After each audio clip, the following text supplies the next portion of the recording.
Dr. Dan Drehas. Dr. Dan will discuss various aspects of the animal kingdom and how you should care for your pets. If you have a topic that you'd like Dr. Dan to address or a question you'd like to have answered, just call KWPC studio line at 263-8600 to participate. Please understand that the views and opinions expressed by the participants of the program are not necessarily those of the management, employees, or advertisers of this radio station. And now it's time to find out what's in store for us today. From Dr. Dan Drehas, Dr. Dan the Animal Man, brought to you by the Riverside Animal Hospital in Muscatine. Good morning, Muscatine and the surrounding areas. Once again, it is the first Tuesday of the month at 8:30 for Dr. Dan the Animal Man, coming to you from Riverside Animal Hospital, your laser surgery center. And also today we'll dip into the Animal Emergency Center of the Quad Cities, which many of you know my connection to that when we'll describe that a little bit more today. But what about that weather? If you don't like it, wait 24 hours. Sometimes it'll be worse. Sometimes it'll be better. And I was thinking this last week, wow, what a perfect day it would have been last week to be on to talk about the cold, because everybody, there's all kinds of areas or places you can get advice on the cold weather. And I know there was a lot, Jordan, you were talking about it, there's Facebooks, there was all the news, everything like that. And granted, winter ain't over yet, folks. So we got this ice coming up, and that presents its own sort of danger to animals, not only just slipping, but they can cut their feet and stuff like that. And Jordan, you were mentioning. Yeah, my pup years ago, when we had a really bad ice storm one time, he went out in the snow. It had that nice thin layer of ice on top of it, and then he'd go plowing through that like nothing. Well, he came up. I think his two front paws were both bloodied. Yep. Like they just got like. And we saw some of that too, even last week, where the dogs will, when they're walking on the ice, and I think actually, and I don't know if this was ice or this was some metal, but same difference. It can cut the bottom of the feet, and that poses an interesting emergency or situation, because if they do cut their pad, or they have those big carpal pads and big bottom pads on their feet, it cuts those right next to those are tough to sew shut and keep, because we put stitches in it, and then what does the dog do? It bounces around and jumps on it and tears the stitch out. And then you put another one in, and it runs around and tears it out. So it's a frustration for the dog, for the owner, and for us as far as the stitches keep falling out or tearing out, because they're running, they don't hurt. So lots of times we'll get them bandaged, we'll get initial stitch in there and kind of keep the bleeding. And once that stops, either you have to keep them in a bandage for a couple weeks until it heals up, or as long as it's not bleeding, it'll heal up and close up on its own. Gotcha. And sometimes making that comfort discussion with the owner. Yes, we've put stitches in there twice. It is still open a little bit. It's just a flesh wound. It will heal up, unless you want to keep it bandaged. But it's tough. Again, with the wet weather, you put a bandage on there, it can constrict and cause more problems sometimes than if you don't just let it open and let Mother Nature and heal it up on its own. Because guess what, folks? In the wild, they cut their feet all the time and they heal up. We just, watch it, keep it clean with any antibiotics and stop that initial bleeding, which this dog was bleeding a lot when it came in. So we do have that. It's kind of interesting weather thing, and it's the licking of the salt, and we're throwing all kinds of salt and de-icers down there so they can ingest that. They can get into a cut. They can burn their feet, cause rashes. So ice, snow, that sort of thing. And one last thing, and I want to reiterate this one, because I grew up on a farm as far as cold weather, little tidbits. And that they talked about that in some websites and on the news. It's the cats huddling up to your cars, climbing under the hood because it's warm when you came home. So even now, if you do have outside cats, maybe you're in a neighborhood where you have barn cats come and visit, and I had my own cat growing up, and he climbed up underneath my dad's car and got caught in the fan belt, and we had to ended suffering because he was caught in there. So honk your horn a couple times, bang on your hood before you go in, and if you see a cat go shooting out from there, you just saved his life potentially. Because we've seen some go on long road trips, we've seen some get caught and all kinds of different things. So cats staying warm under the hood, and I think we even put on our Facebook. check our Facebook every once in a while. We have some pretty neat things. Liz is doing a great job posting something every couple weeks, but she posted on there, and it's been around the web. But watch out for animals snuggling up to your warm car, and it was a picture of a cow laying on top of a hood. You may not miss that one, but you may miss the cat. So keep an eye on your critters for the weather. Now, it goes without saying, take them out very quick, short bathroom breaks. Don't just open the door, let them out, and go back 10 minutes later and find out that they froze to death. Cats do not tolerate outside, so make sure they can get in as much as dogs. Dogs tend to play in it, but you just got to watch out for them. If they are outside dogs, like my brother's dog on the farm, make sure they have some shelter out of the wind, get some good bedding. Straw actually works good. It helps retain heat. Those heating beds and stuff like that, great, as long as the dog don't bite at their bedding and chew and find the electrical parts of that. So, Right. be careful. And for the first time, throwing an electrical heating blanket in there and then find out your dog chewed it, and that can be a bad ending. Yeah. So watch them and be careful on those sort of things. Water bowls, make sure they're heated or Yeah. replace Oh man, those those frequently. heated water bowls are awesome because we had them for all of our outdoor dogs for the longest time during the winter. So we had dog houses with We did too, yeah. We'd put a rug over the front of it so the wind wasn't blowing in, that kind of stuff, and it was full of I think sawdust was what we used a lot. Yeah, for sawdust can be okay as long once it gets wet, it loses all this retaining heat potential. Straw is actually kind of nice, especially if you put straw like in a bag or in something. Yeah. Because straws have the air pockets and has a heating coefficient, so it retains their warmth, and it kind of keeps the insulation, I guess, so to speak. So that works a little better than for as far as retaining, especially if it gets wet. And well, what do we have coming? It's freezing rain. Right. Ooh. So nothing worse than wet sawdust in that. So, but there are if it's dry in there, hey, you betcha, that sort of thing works out good. And so, speaking of emergencies, and I'm watching the clock here because we're going to talk about that.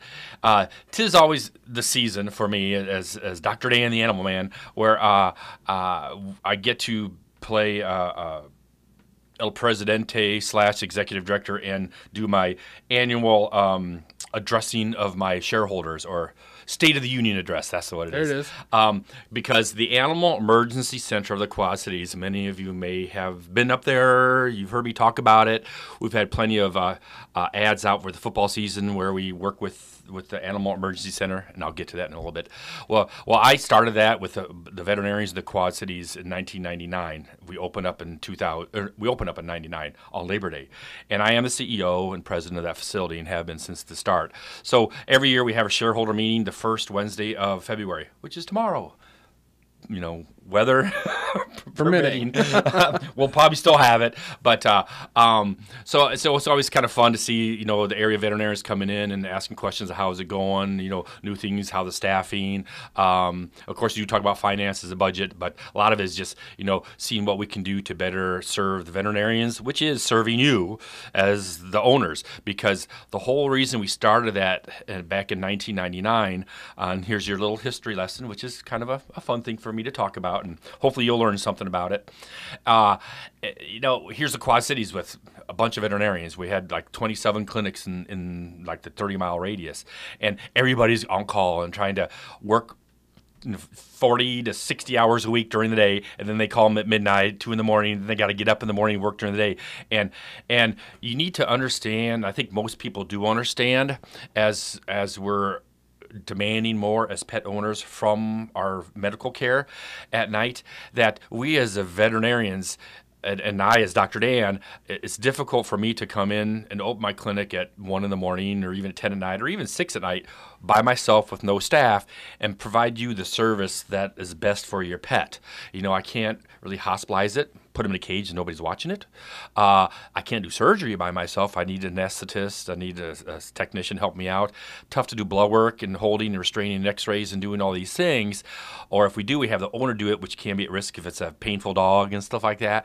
So we can't give you the quality of care as a fully staffed emergency center. So if you think about your own human pet, your children, and they get injured after hours when your general practitioner, which you normally make your appointments to and make sure they're healthy and sick during the day. But if they're sick at night, you don't call him and wake him out of bed to come in alone without any nurses, without anybody to do x-rays and blood work and hospitalize. You go to the emergency center where they're fully staffed. They have all the equipment so they can best take care of your pet. Well, we realized this back in '99. Here we are, a bunch of people veterinarians trying to provide quality care, kind of fooling ourselves a little bit because we get in quickly over our heads and have to call in other people, and we hope. And I've been there. I've been in practice since '93, and like, okay, we're gonna stick in a cage. I hope it's okay in the morning. You find out it wasn't, and you don't know what happened during the night because I can't stay up at night because I got to work at 8 in the morning and start the whole thing again. So, long story short, we all got together and to start the emergency center facility up there, we pooled resources. We all kind of put in some seed money, shareholders, whatever, to say, hey, here's a chunk of money to refurbish a building, to buy some equipment, to hire some veterinarians, hire some staff, and be the right hand of us day practitioners to transfer our patients at night and to take good care of our clients and our pets at night where we can't. And that way, also, it left us so that we're refreshed in the morning instead of going in at night and taking care of our own, those same clients during the day and be awake. Because many times I remember the olden days where I'd be up all night and then I get 1 hour sleep, and now I got to do surgeries and try to be as good as I could be during the day. And again, not serving those clients and patients well during the day. So we started this back in '99. It's grown. It's gotten bigger. We've built a new facility. Very proud of that facility. We've done so much good. And if you could see up there on the wall, all the thank you cards, just overwhelming. And some of it's, thank you for being there when we knew our animal couldn't make it. That was critical because, yes, we do have a lot of patients that don't make it up there too. It's the nature of the beast, hit by cars, some tragic stuff like that. So it's been a wonderful thing for the Quad Cities area. Yes, down here in Muscatine, we have 3 clinics here in Muscatine, and we're all shareholders too. So we use those as our partnership. Yes, I do carry a pager. Yes, Muscatine carries a pager. We kind of triage. If it's something minor and simple, we do have weather. Sometimes there are some cases where they just physically cannot make it up there. It's only 40 minutes. So the other reality, which is part of my reason to explain it and help you understand, is by the time I get up out of bed, meet you down there in 15, 20 minutes, turn on everything. I get to see you in 25 minutes and say, oh, yes, it's critical. Another 20 minutes, if to get up to emergency center where they're fully staffed is worth that 20 minutes of drive because, okay, now I can't do anything. I got to call a technician in. I got to get things started. It's going to be another 30 minutes before I can do something critical anyway, and then I'm by myself, and it's not quite as good. So there was some statistics done by this whole emergency accreditation board that if you're within 45 minutes of a facility, they can definitely provide better care than you could even by yourself because that 45 minutes critical time, if it's going to, heaven forsake, die within that time, it probably would have died at your clinic anyway because you don't have the equipment and stuff there to do that. Now, there has been some cases where I've been able to stop a triage and say, okay, now you need to go up to the emergency center and continue the care overnight. Or, hey, I stabilized it and I need to go up there and do surgery. But even now, you're best off going right up there. Yes, I do lacerations and stuff like that and do some minor stuff, triage, or people that can't get up there. But, actually, you know what? I'm going to take a break right now. It's really close to Court-Hill because I'll tell you a little story about what I did last week. This is Dr. Dan. We'll be back. Hi, this is Sylvan Reed. I've been working on cars for 29 years around Muscatine.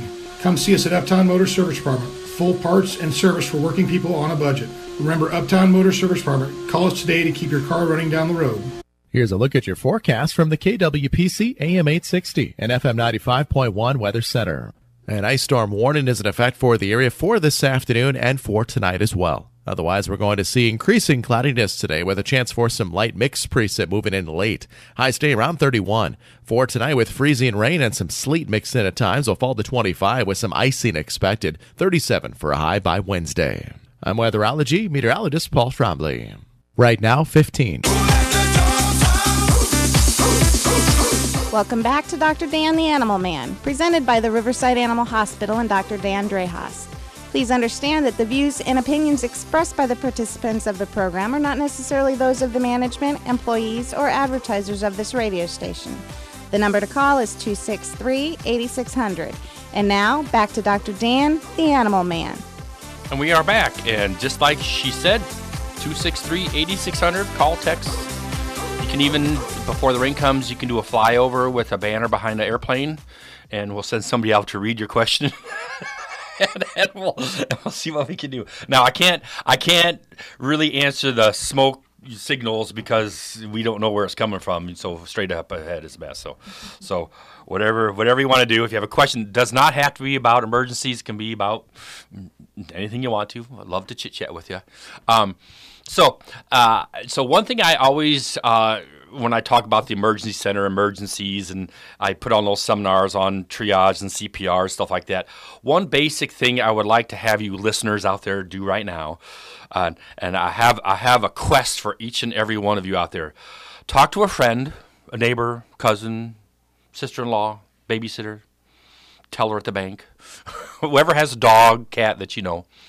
Ask them this one question. Do you know what to do if you have an emergency? Because some people, there's many people that don't know what to do when they truly have an emergency. Are they prepared? Like your children, I know what I'm going to do. I'm going to take them to the emergency center. But do you know what you do if your animal has, or at least what you perceive or you're concerned about emergency when your practice is closed? And so what I mean by that is have that conversation with your veterinarian. Hey, what should I do if at midnight and something happens? What happens on the weekend or on holiday if something happens? Should I call you? Should I, so you can understand what's available in your area. So that's either when you're in Muscatine, whether you're listening up in Wilton, all the surrounding areas, what's your veterinarian's protocols for handling emergency care. Are they on call? Do they come in for everything? Do they try to triage you? Do they recommend to go to the emergency center?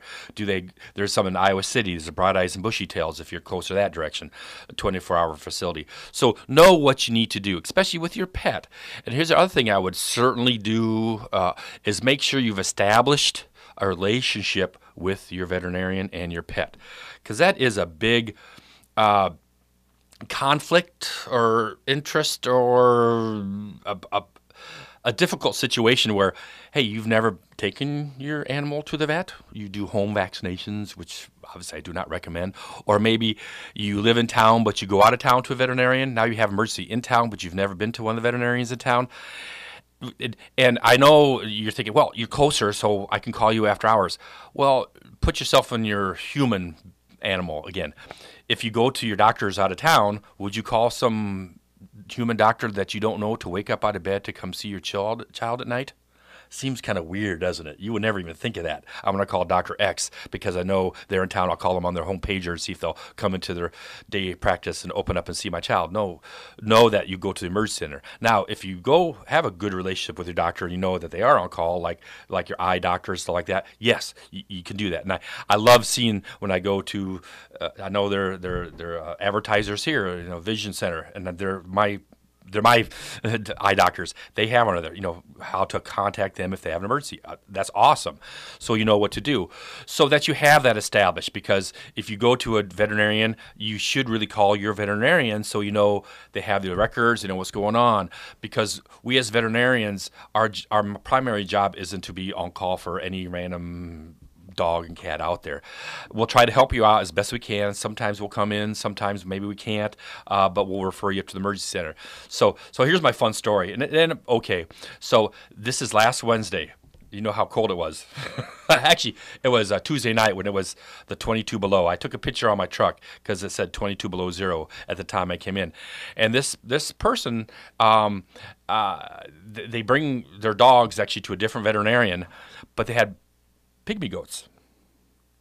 And the pygmy goat was having a difficult birth. A dystocia had a baby goat stuck in the pelvic canal. They hadn't prepared themselves. What do I do if I have trouble with my goat? Because they never bring their goat, never established with a large animal veterinarian, and they're from out of town. And so they're calling every veterinarian to find out, who can help see my goat when it's 25 below zero at 4 in the morning is when this was that I got the call. So, they said they brought their dogs to me. So after I tried to help them out over the phone, finally I conceded, say, hey, I don't have equipment to go out because I'm not a large animal veterinarian, but I do know I teach it, and so I know how to take care of, even if I had to do a C-section, I could probably do that. So they came in, I ended up pulling it. It only took me a few minutes, so it was a good, happy ending story. And then discovered they had never even been to us before. They actually go to a different veterinarian. Now, I'm glad I could help them out, but had they contacted and established with their veterinarian, what do? I have pygmy goats. What should I do if I have a problem with those? They could set up so they didn't have to call a bunch of veterinarians, be scared in the middle of the night, and not know what to do in an emergency. And that kind of goes the same thing with all pets. You want to know what to do so you know and not have to worry and try to call every veterinarian and try to see who will and who won't. Prepare to drive to the Quad Cities if it's a serious case.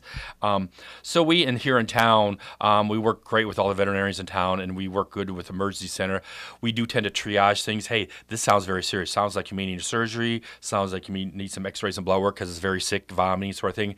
You're best off not wasting, and I don't want to say that in a bad word, why stop here and have one veterinarian here say, hey, yeah, you need to go and have it diagnosed and find out now. You don't want to wait till Monday morning. You should take care of it up there.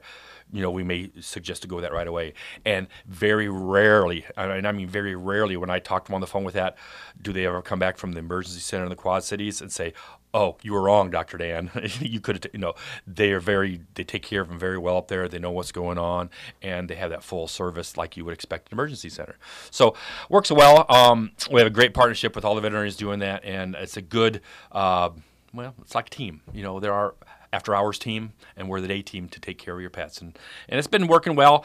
And in the year since 99 when we started opening up Saturday during the day. So in case clients got busy up there in the Quad Cities, they could even do emergencies during the day.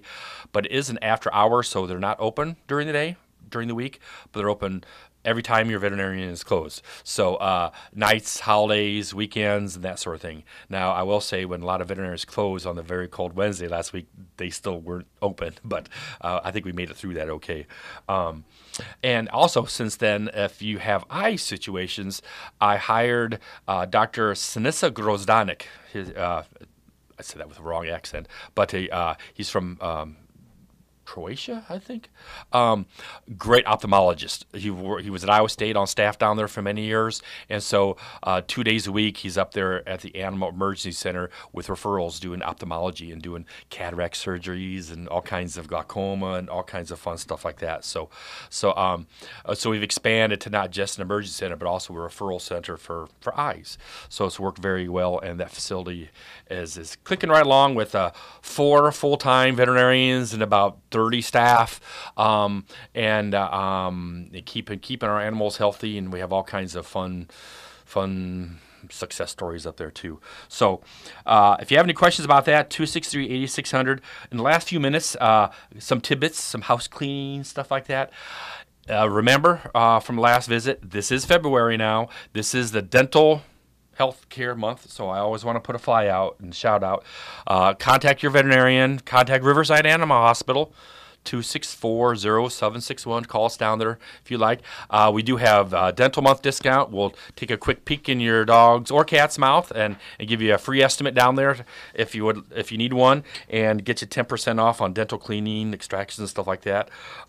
We've been very, like I mentioned last month, very excited with the addition to our high-speed drill and really good dental machine, but we have dental x-rays now, and we've been discovering a lot of things that maybe I have been missing in the past. So when we take x-rays of those teeth, we see, hey, yeah, maybe that one needs to be extracted because it's got really bad abscess, but we have some cavities and resorptive lesions in those other ones. So we're saving some tooth pain in those animals by taking some good x-rays and stuff like that. So we've been starting to do a few of those. We certainly like to do a lot more and get those healthy teeth, or get those teeth healthy, because it leads to a lot of dental issues as well as a lot of heart disease, a lot of liver disease, a lot of kidney disease, and quite often we do that blood work ahead of time and see mildly elevated kidney or liver enzymes, and then we clean those teeth and get out that infected tooth, and we check that blood work a couple months later, and we're nice and back into our regular area. And it's interesting as we're sitting here, I'm getting texts from my staff with the weather that we're already starting to consider sending some staff home early today with that weather going on. So being careful out there. With the last couple minutes, kind of get back to the weather and stuff like that. If you are needing to get some ice melt and stuff like that, and you have dogs, a couple other recommendations I thought of when we were talking about emergencies. They do make pet safe salt out there, so the ice melt and stuff like that. So check those out. I'm not sure where they're located, but check into that. They do make some of that, especially if you're one that does like to go out and play out there a lot and stuff like that too. Otherwise, one thing you may want to consider is they do make booties for dogs, and some people have those and they do like them. And it's not only good for this sort of weather where you're afraid to get all that salt and ice melt on there, but it's good for in the summer and the hot weather when they're walking on hot asphalt. If you do take them for runs, or even better, they are great for allergic dogs that are allergic to grass. Now it's tough to think I got to put booties on my dog just to walk through the grass. But I will tell you, there's been some severe cases of allergies in dogs where they're allergic to walking on the grass, and they get that really red, inflamed, licking at their paws, and we call them acrylic granulomas, and really bad, that I've actually finally got comfort on those animals by recommending to put on dog booties. And so when they do go out and do walking and running and playing at the parks and stuff like that, to take care of that. But then of course the last thing is be prepared if they do go outside, have a bowl of water or like a foot bath, wash their feet off, or washcloth, so you can just rinse that stuff off their feet. That's another good way to take care of some of that residual ice melt, which can again cause some chemical burns, and if they ingest and lick their feet because now they're licking it off, can cause some GI upsets and stuff like that. So keep in mind that. Other than that, we are getting about close to that ending time, maybe a minute early, but we had a short break there. 263-8600 if you have a last-second question. Otherwise, call your veterinarian. Make sure you know what your emergency situations. Do you have a question? I do actually have a question for you, Dr. Dan. Now, I had some friends of mine who, unfortunately, their puppy passed away. Mm-hmm. Just these last couple of days they had her, and I don't remember what it was that actually caused it, but there were apparently signs when they adopted her that there might have been some sickness there. Okay. Like she was just a little bit weaker, on the weaker side when they first, but she had just gotten over parvo. Ooh, I think was my understanding. So what can you do in that kind of situation when you are looking to adopt? What's the right call in those situations? That's a very broad question, so I'm not sure exactly what you're looking for. My question on your situation, did it pass away shortly after they adopted it?